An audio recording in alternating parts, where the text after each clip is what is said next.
மத்திய அரசால் கொண்டுவரப்பட்ட வக்ஃப் சட்ட திருத்த மசோதாவை திரும்ப பெற வலியுறுத்தி தமிழக பாஜகவின் தலைமை அலுவலகத்தை முற்றுகையிட முயன்ற ஆதி தமிழர் கட்சியினருக்கும் போலீசாருக்கும் இடையே தள்ளுமுள்ளு ஏற்பட்டிருக்கிறது.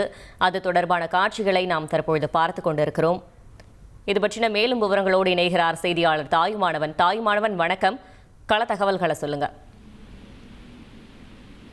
மத்திய அரசால் கொண்டு வரப்பட்டிருக்கக்கூடிய வக்ஃப் சட்ட திருத்த மசோதாவை திரும்ப பெற வலியுறுத்தி ஆதி தமிழர் கட்சியின் சார்பில் இன்றைய தினம் தமிழக பாஜக கட்சியின் தலைமை அலுவலகமான கமலாலயத்தை முற்றுகையிடுவதற்காக கட்சியின் சார்பில் 100க்கும் மேற்பட்டோர் பனகல் சாலையில பனகல் மாளிகை அருகே திரண்டிருந்தனர். சைதாப்பேட்டை பனகல் மாளிகை அருகே திரண்டிருந்த நிர்வாகிகள் மற்றும் தொண்டர்களுக்கு போராட்டம் நடத்துவதற்கு காவல்துறை சார்பில் அனுமதி என்பது மறுக்கப்பட்டிருந்தது. இந்த மறுக்கப்பட்ட நிலையிலும் காவல்துறையுடைய அனுமதி அளிக்காத நிலையில போராட்டக்காரர்கள் தடையை மீறி காவல்துறை தடுப்புகளை மீறி அகற்றி வெளியேற முயன்றனர். இதனால் இந்த பகுதியில ஒரு பரபரப்பு என்பது சூழ்ந்தது.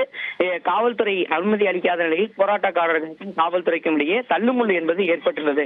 மேலும் பிரதமர் மோடியுடைய புகைப்படத்தையும் எரித்து போராட்டக்காரர்கள் போராட்டத்தில் ஈடுபட்டதாலும் பரபரப்பான ஒரு சூழல் என்பது காணப்பட்டிருந்தது.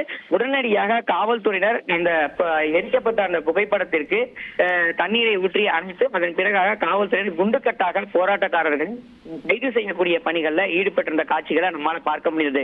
போராட்டத்தில் ஈடுபடுபவர்களை கைது செய்வதற்காக காவல்துறை சார்பில் 5க்கும் மேற்பட்ட வாகனங்கள் நிறுத்தி வைக்கப்பட்ட நிலையில போராட்டத்தில் ஈடுபட்ட நூற்றுக்கணக்கானோர் தற்போது தடுப்பு காவலின் அடிப்படையில கைது செய்யப்பட்டு சைதாப்பேட்டையில் இருக்கக்கூடிய ஒரு சமூக நலக்கூடத்துல அழைத்து வைத்திருக்கிறார்கள். இந்த போராட்டம் காரணமாக அண்ணா சாலையில சிறிது நேரம் போக்குவரத்து நெரிசல் என்பது ஏற்பட்டுள்ளது. தகவல்களுக்கு நன்றி தாயுமானவன். செய்திகளை உடனுக்குடன் தெரிந்து கொள்ள உடனே சப்ஸ்கிரைப் பண்ணுங்க.